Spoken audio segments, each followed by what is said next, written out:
Hello and welcome to A Quest for Metal. It's almost Christmas. It's going to be fun, but I have missed out a lot of albums this year in 2019. There's a lot of metal releases that I have not talked about, that have not been on my channel, and I've not even fucking mentioned. So that's what this video is about. We're going to talk about some of the albums that I've not even fucking talked about, and it's going to be fun. You guys might pick up some albums to listen on the way. You might be like, oh shit, I've not heard that, let's check it out. And that's the aim of the game. And let's talk about some fucking awesome releases from 2019. So the first one is Blood Incantation, Hidden History of the Human Race.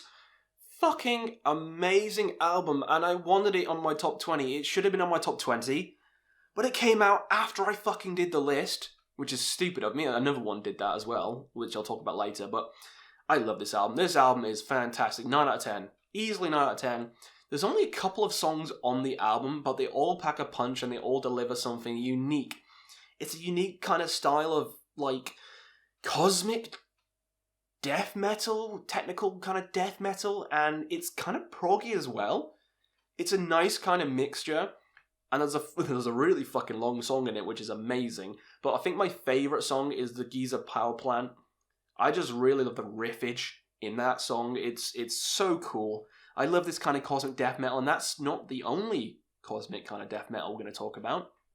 But yeah, this one is very unique, very interesting band.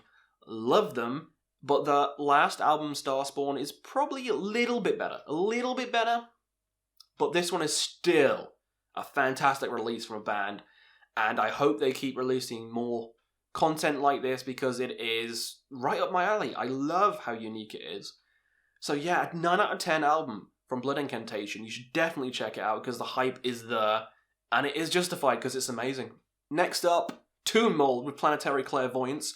Holy shit, I listened to this fucking ages ago and it kind of just slipped my mind when I was doing the top 20 because this is a fantastic death metal release. It's got that old school death metal vibe with the chunky, chugging riffs, but it's also, again, like cosmic-y, space-themed, and it's just dirty. Everything sounds dirty, exactly what you want in old-school death metal, but with a new take on it. Tomb Mold is a fucking item from Bloodborne, one of my favourite games of all time. Bloodborne's a fucking 10 out of 10 masterpiece, but I'm not going to talk about games. We're going to talk about fucking metal. Love the band to bits. The last album was also fantastic. I think I prefer this one a little bit more, though. It's a little bit more cohesive. I prefer the songs in it, but the last one is still fucking fantastic as well, don't get me wrong. Planetary Clairvoyance is a amazing death metal release this year, and not to be overlooked. So if you love that kind of sound of like Old Morbid Angel, stuff like that, then check this out because you'll be pleasantly surprised. It is a fantastic release. The next one is one I listened to recently, just because of the cover art. I was like, oh shit, I know that cover art. It looks like Bell Witch. It looks like the same artist who did Bell Witch Mirror Reaper. So I checked it out. The album is Walk Beyond the Dark by Abigail Williams, and I was like, I've never heard of this fucking band before. Never heard of them before. Don't know what they're going to be like. But I love the art. The art is fantastic. So let's check it out. I checked it out. It fucking blew my mind, and it's probably one of my favourite albums of the year. It would probably be in my top 5 if I redid the list. Because this is the kind of music I love. Doomy, long, dark. Just the vocals are fantastic. There's like cello parts in it. It's an amazing album. Easily in my top 5. I'd kick off like some of the other shit, and then I'd add Abigail Williams, because this album is something else. I absolutely adore this album. And if you like that kind of doomy, kind of Ahaby, Yob kind of fucking sound, the dark sound, Soul of the Sun-ish kind of shit, you will love this. You will love this fucking album. You will love this band. Abigail Williams, super underrated.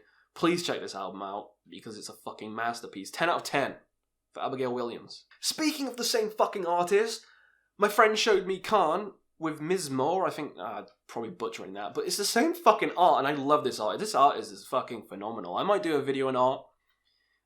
And this guy, or girl, is amazing. And again, I was like, shit, yeah, I gotta check this out. My friend showed it to me. It was amazing. Again, the songs are super fucking long. There's only about 4 on the album. But it's not doom, it's black metal. It's like atmospheric black metal. And the songs are long, the shrieks are fucking haunting.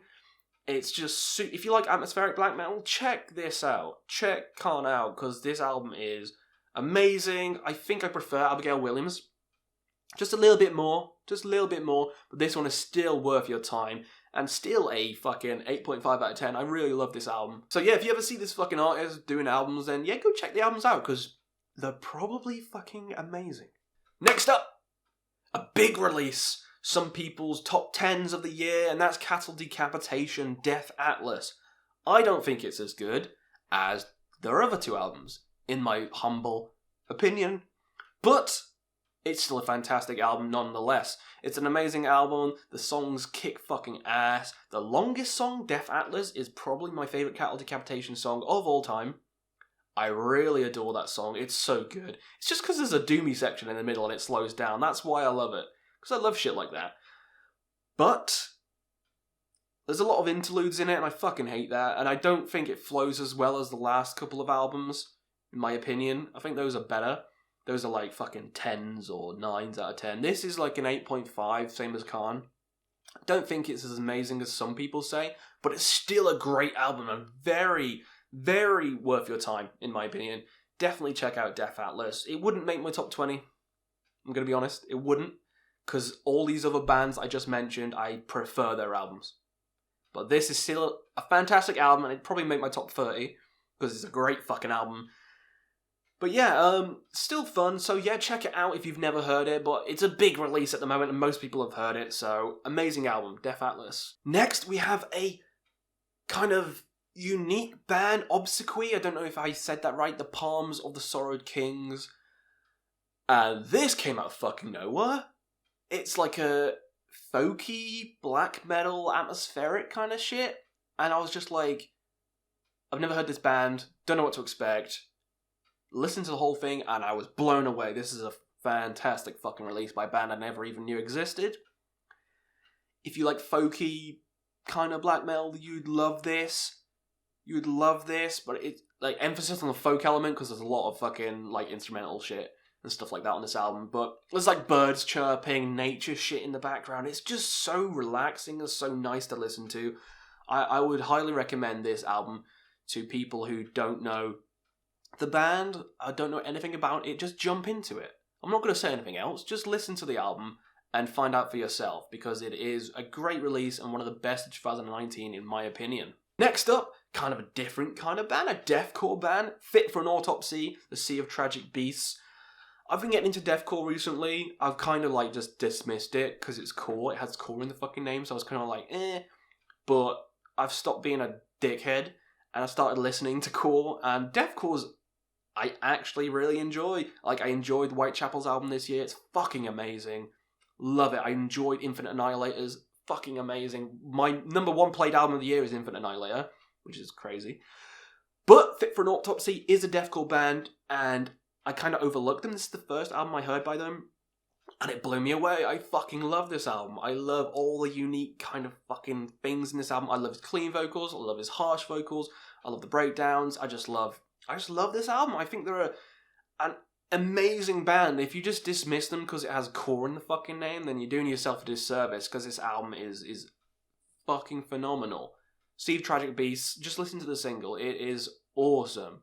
It's an amazing album, definitely overlooked, and it's one that I wanted to talk about. So I'm excited to check out the rest of the discography, because this is the only album I've heard from Fit for an Autopsy. So I'm going to go back and listen to all their other albums, because this one blew me away. The last one we're going to talk about is Blut aus Nord with Hallucinogen. Trippy fucking album, by the way, and the songs are trippy as fuck as well. The vocals are kind of like in the background of the mix, which I think adds to the atmosphere of this whole piece. It's an atmospheric black metal fucking album, but yeah, the vocals are so far back, it's like they're in a hallway and they're kind of at the very end, like, but it's not that loud, obviously, so it's kind of like, while the fucking heavy riffage and trippy music's happening at the same time, and I think it works really well. And again, this is the kind of shit I like, this kind of atmospheric-y, drift you off kind of music. Really interesting, and this album is a great album to listen to when you're just chilling. This album's amazing for that, and it's definitely one that I want to talk more about, and this band's amazing as well. So yeah, those are just a couple of the albums that I've missed this year.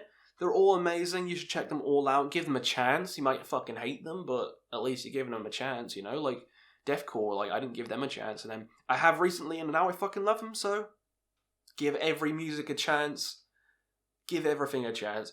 So let me know in the comments your favourites from this list. What's your favourite album that I've talked about today? And also tell me the metal albums you love from this year. What's your favourite metal albums this year? What do you hate this year? And also any big albums this year that you've missed that you really want to check out? Put them in the comments below. Hopefully you have a good time, and we'll see you again on another Quest for Metal.